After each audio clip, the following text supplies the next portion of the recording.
Constantine. Édifiée sur un plateau rocheux, scarifié par de profondes et étroites gorges creusées par des rivières, dont le tumultueux oued Rumel, Constantine bénéficie d'une situation remarquable qui lui a valu d'être de toutes les batailles. Elle aurait soutenu 82 sièges. À l'époque où le rocher principal de Constantine ne faisait qu'un avec celui de Sidimsid, où s'élève le monument aux morts, le Rumel n'était qu'un torrent de surface qui coulait à l'ouest du centre-ville. À force de buter sur la falaise sud, il s'est forcé un passage souterrain. Au cours de millénaires, la galerie ainsi formée s'est écroulée, ne laissant que quelques arches de pierre encore visibles. Aujourd'hui, la gorge fait 1,8 km de longueur pour une profondeur de 135 à 200 mètres, à l'est du principal rocher dont le sommet s'élève à 650 mètres d'altitude. On ne peut rester indifférent à cette ville fantastique, quelque chose comme l'île volante de Gulliver, où les hommes peuvent regarder les aigles voler de dos, selon une légende. Constantine serait l'œuf d'un formidable vautour, l'indomptable de Ketbiessin. Guy de Maupassant comparait les gorges du Rumel à un abîme rouge comme si les flammes éternelles l'avaient brûlé, et Alexandre Dumas à un serpent.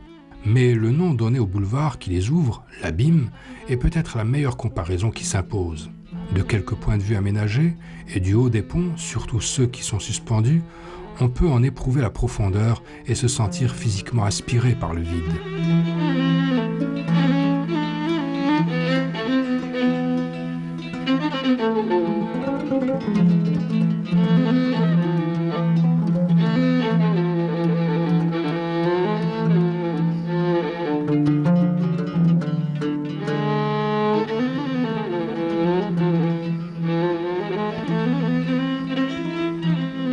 Guy de Maupassant, Constantine.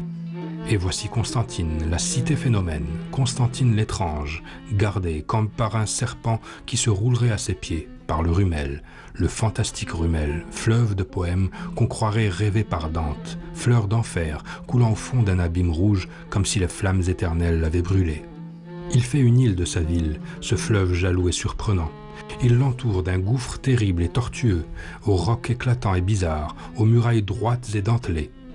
La cité, disent les Arabes, a l'air d'un burnous étendu. Ils l'appellent Bled el-Hawa, la cité de l'air, la cité du ravin, la cité des passions. Elle domine des vallées admirables, pleines de ruines romaines, d'aqueducs aux arcades géantes, pleines aussi d'une merveilleuse végétation. Elle est dominée par les hauteurs de Mansoura et de Sidimsid. Elle apparaît debout, sur son roc, gardée par son fleuve, comme une reine. Un vieux dicton la glorifie. Bénissez, dit-il à ses habitants, la mémoire de vos aïeux qui ont construit votre ville sur un roc. Les corbeaux fiantent ordinairement sur les gens, tandis que vous fiantez sur les corbeaux.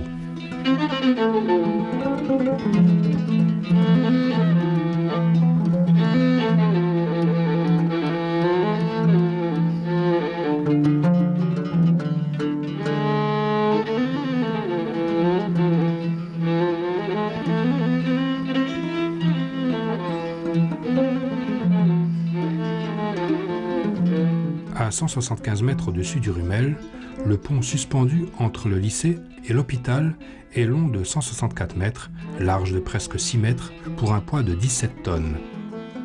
Inauguré en avril 1912, en même temps que le pont Sidi Rached, il a été édifié au-dessus de l'arche naturelle entre le boulevard de l'Abîme et l'hôpital qu'on atteignait auparavant en faisant un détour par le pont de Qantara.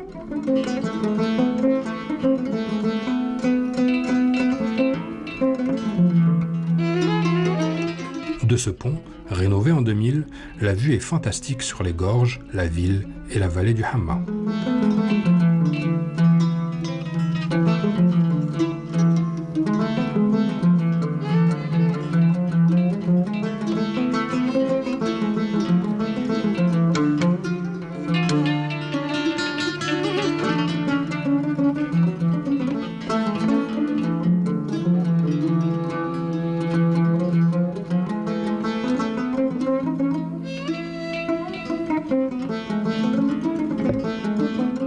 Le pont des Chutes et le dernier ou le premier à franchir l'Oued, là où le Rumel quitte les gorges pour glisser vers la plaine du Hama après une série de chutes vertigineuses. Inspiré par l'arche naturelle sculptée au-dessus du Rumel, le pont a été lancé entre les deux rives en 1925 pour permettre l'accès aux usines qui se trouvaient de l'autre côté. À cet endroit, l'Oued se faufile le long d'une crevasse profonde de 200 mètres et le pont marque le début du chemin des touristes qui finit au pont du Diable. Peu avant le pont, la route passe à proximité des établissements thermaux de Sidi Msid qui abritent une piscine olympique sur l'emplacement de thermes romains qui bénéficiaient d'une eau jaillissante à 27 degrés.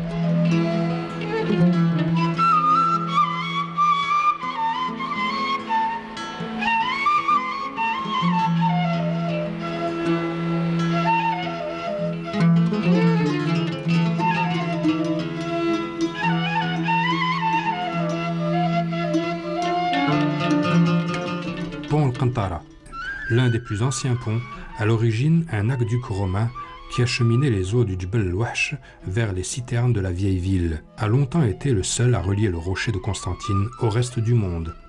Il a été plusieurs fois détruit ou abîmé, puis reconstruit avec des vestiges des ruines de l'amphithéâtre romain. Son allure actuelle remonte à 1863, date à laquelle on a inauguré le nouveau pont, reconstruit près de la gare après son effondrement lors du passage d'un détachement d'infanterie française. Il mesure 128 mètres de long, 125 mètres au-dessus du Rumel.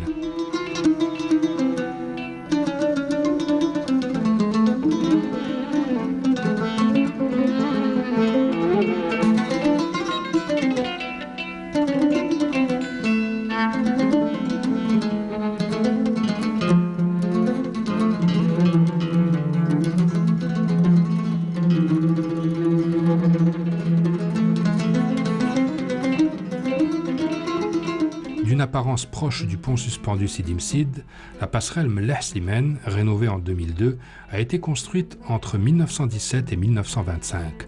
Longue de 125 mètres et large de 2,50 m, elle est réservée aux piétons qui circulent en tangant entre le quartier de la gare et le centre-ville qu'on atteint avec un ascenseur.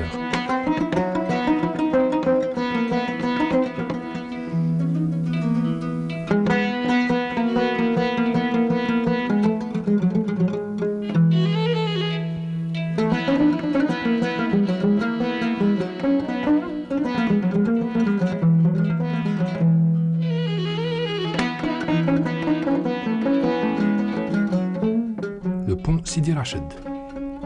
Il porte le nom d'un mausolée situé sur un rocher à proximité. Commencé en 1907, il a été inauguré en avril 1912. Le même jour que le pont suspendu de Sidi Msid à l'autre bout des gorges. C'était à l'époque le plus haut pont de pierre du monde.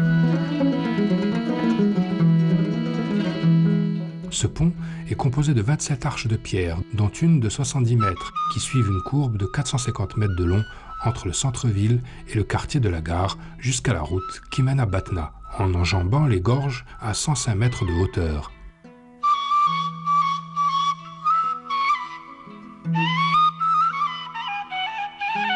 De par sa forme en arc de cercle et sa situation, il nécessite de fréquentes rénovations. Si à l'époque de son inauguration, il était unique, il possède aujourd'hui un frère au Luxembourg.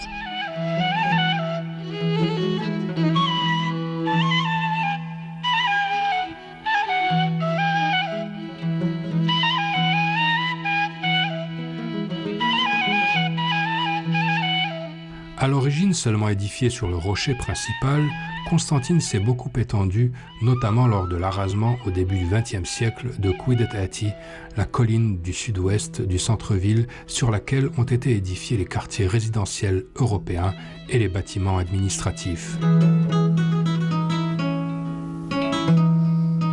La place de la pyramide, et en particulier son monument, est le parfait exemple des changements successifs qui peuvent façonner un lieu. Tout commence lors de la prise de Constantine en octobre 1837. Le 12, veille de la prise de la ville, le général d'Anrémont est tué par un boulet à l'endroit qui deviendra la place de la pyramide. Dès 1842, on érige à cet endroit un monument en forme de pyramide.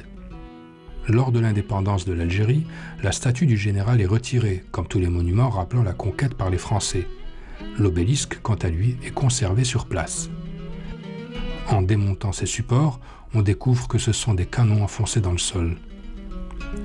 Ces canons sont alors transportés place de la pyramide et disposés autour de l'obélisque, où ils se trouvent toujours.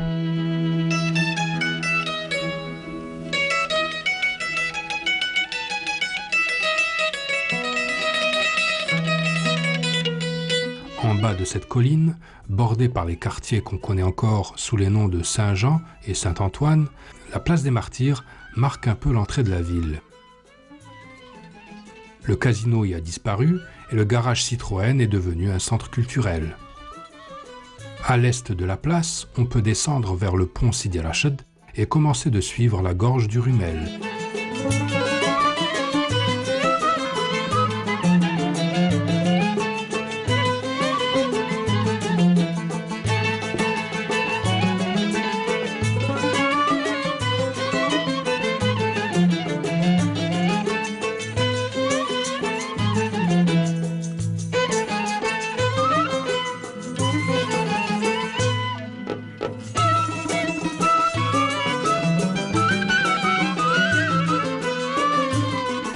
Une espèce de rampe monte au travers d'un parc vers la Brèche et la place du 1er novembre, l'ancienne place Nemours, bordée par la Poste, le théâtre et d'où part la rue Didouche Morad qu'on arpentait le soir quand elle s'appelait dans cette partie basse Caraman.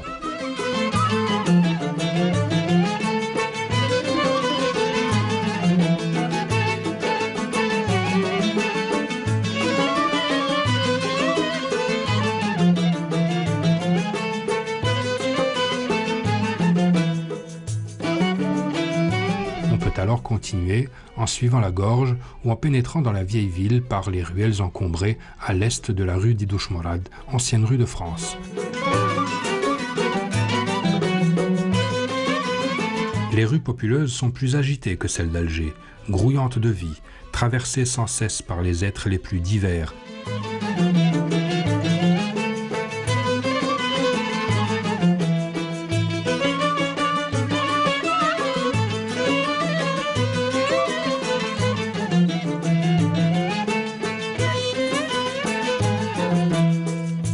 Autour de la mosquée El-Kbir, la grande mosquée. Selon les écritures trouvées sur son minaret, elle est l'œuvre de l'État ziride en l'an 1136. Depuis lors, elle garde la même vocation, à savoir la prière et la fatwa.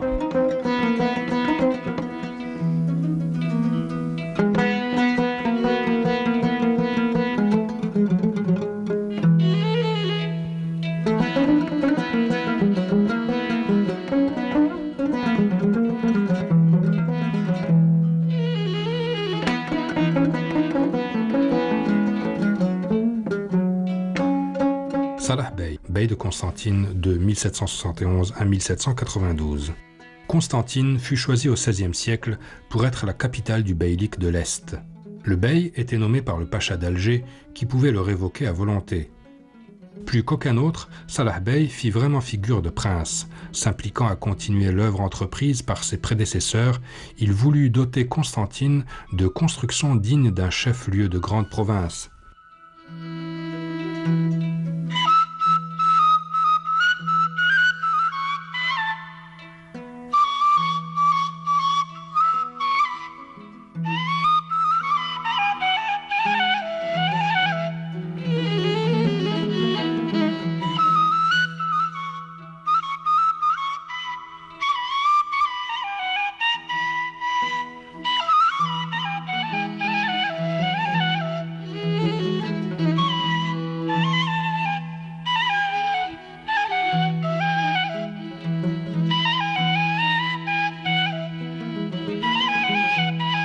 En faisant raser les vieilles maisons, il réorganisa tout un quartier, celui de Sidi El-Ktani, voisin de la Kasbah.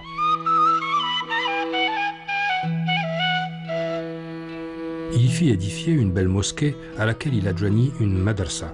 Cette école étant devenue rapidement insuffisante, il en créa une seconde à Sidi El-Akhdar.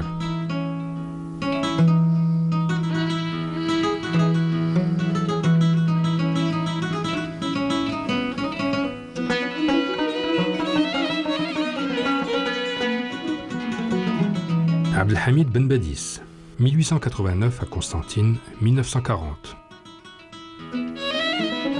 Abdelhamid Ben Badis fait ses études à la Zitouna de Tunis. Prédicateur et formateur à la mosquée Jama al-Akhdar, qu'il ouvrit en 1911, il se rend en pèlerinage en 1914 à la Mecque. Il participe activement au mouvement d'Islah musulman et publie dès 1925 Al-Muntaqid, journal critique dans lequel il amorce un travail profond de prise de conscience nationale. Après l'interdiction de cet organe, il lance la même année Shihab, le météore, puis Al-Basair, vision d'avenir, où il contribue à faire renforcer dans les plus larges masses les concepts de nationalisme, de l'arabisme et de la fidélité à l'islam, les trois piliers de la personnalité algérienne. Fondateur de l'association des oulémas d'Algérie, il participe au Congrès musulman d'Alger en juin 1936 et déploie une activité constamment entravée par l'administration coloniale. Il meurt en 1940, laissant derrière lui une œuvre politique et culturelle qui a nourri l'esprit de plusieurs générations d'Algérie, de son fameux triptyque « L'Algérie est notre patrie, l'islam est notre religion, l'arabe est notre langue ». Promoteur du savoir, il est le 16 avril de chaque année honoré au cours de Yom al-Ilm, journée de la science.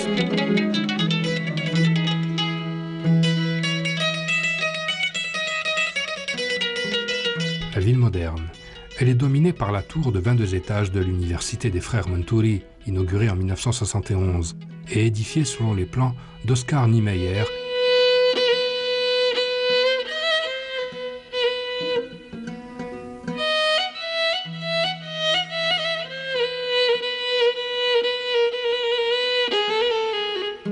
C'est en 1968 que l'idée de construire une grande mosquée à Constantine prit naissance.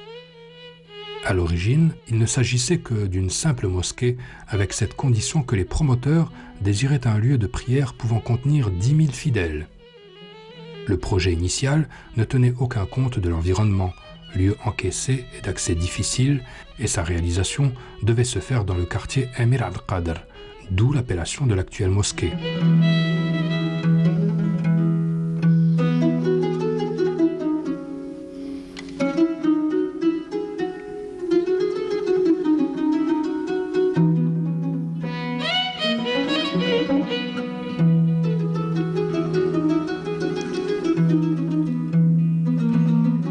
Perché sur le rocher de Sidi Msid, dominant la plaine du Hama à plus de 200 mètres, se dresse le monument aux morts de la Grande Guerre. Cet arc de triomphe est inspiré de celui de Trajan qui se situe dans les ruines de Timgad. Il est surmonté d'une statue de la Victoire réalisée par Epstein. Cette statue reproduit une statuette romaine en bronze nommée la Victoire de Constantine, trouvée par des militaires lors de fouilles dans la cour de la Casbah. Cette statuette est actuellement visible au musée Cirta. La première pierre du monument aux morts a posé le 18 novembre 1918, Constantine étant la première ville de France à voter la construction d'un monument en hommage aux victimes de la guerre 14-18. Les travaux s'étalent sur 12 ans et le monument est inauguré le 7 mai 1930, en présence de Gaston Doumergue, président de la République, Paul Doumer, président du Sénat, Ferdinand Buisson, président de la Chambre des députés, de ministres et de Morino, maire de Constantine.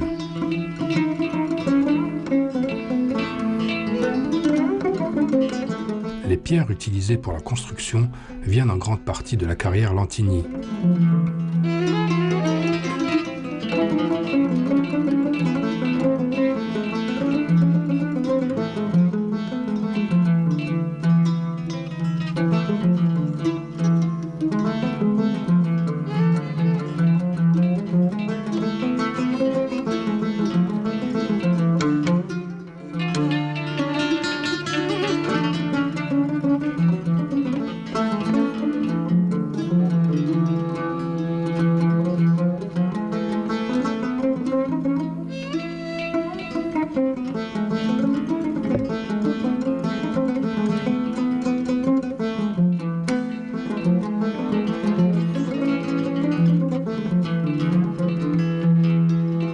Ce palais est la trace vivante de la civilisation ottomane. Haj Ahmed, l'un des héros devenus mythiques de la résistance anticoloniale, a fait construire entre 1826 et 1835 ce palais, parfois appelé palais de la Division, à la hauteur de sa renommée. On y pénètre par un couloir débouchant sur un joli patio, délimité par les colonnades des galeries réservées aux femmes, près de 390 selon la légende, qui mènent à plusieurs cours et jardins intérieurs.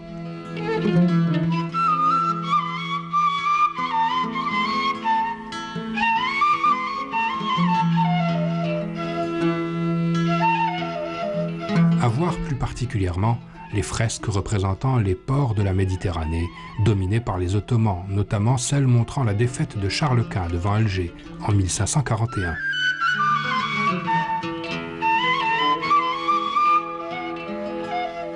Un temps occupé par l'armée française, il faisait l'admiration des artistes de passage, comme le montre cette description du peintre Horace Vernet qu'il a visité en 1837.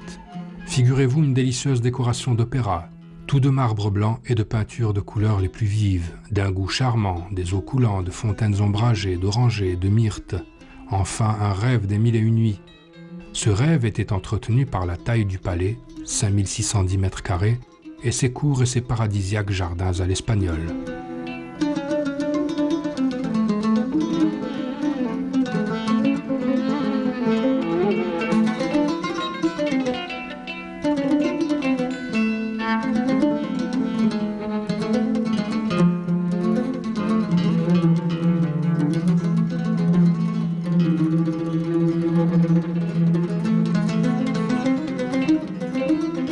Pour le construire, les artisans et artistes ont souvent utilisé des matériaux prélevés sur de vieilles demeures ou dans les ruines romaines des environs. Les colonnes et autres pièces de marbre furent achetées en Italie et transportées par l'entremise du génois Schiaffino de Livourne à Bonn, où les attendaient des caravanes de muletiers et de chameliers. Le bois de cèdre fut demandé aux tribus de l'Aurès et de la Kabylie. Les pierres de taille furent prélevées sur les ruines de l'antique Cirta. Cela ne suffit pas et le bey réquisitionna tout ce que les principales habitations de Constantine possédaient de remarquable, comme marbre, colonnes, faïences, portes et fenêtres. Le palais devint ainsi comme un musée des pièces les plus curieuses et les plus riches de la menuiserie et de la sculpture. Pour sa construction, Ahmed Bey eut recours à deux artistes réputés, Al-Hajj al-Jabri, originaire de la ville, et le Kabyle al-Khattabi.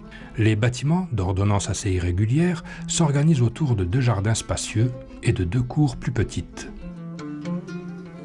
Au milieu se trouve le kiosque du bey qui, éclairé de tous côtés par des fenêtres, permettait une active surveillance. C'est dans ce palais que le harem était logé. Pour construire son palais, Ahmed Bey n'hésita pas à utiliser des matériaux de toute provenance. Guy de Maupassant en parle en ces termes. Mais nous voici devant le palais de Hajj Ahmed, un des plus complets échantillons de l'architecture arabe, dit-on. Tous les voyageurs l'ont célébré, l'ont comparé aux habitations des 1001 nuits. Il n'aurait rien de remarquable si les jardins intérieurs ne lui donnaient un caractère oriental fort joli. Le palais servit ensuite de résidence au général commandant la division de l'état-major et abrita les services de la direction du génie, un bureau arabe divisionnaire, du conseil de guerre et du bureau arabe subdivisionnaire.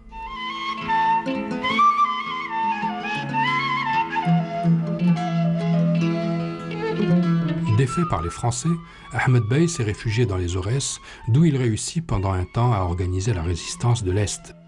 Il s'est rendu en 1848 avant de mourir en 1850 à Alger, où il vivait en résidence surveillée.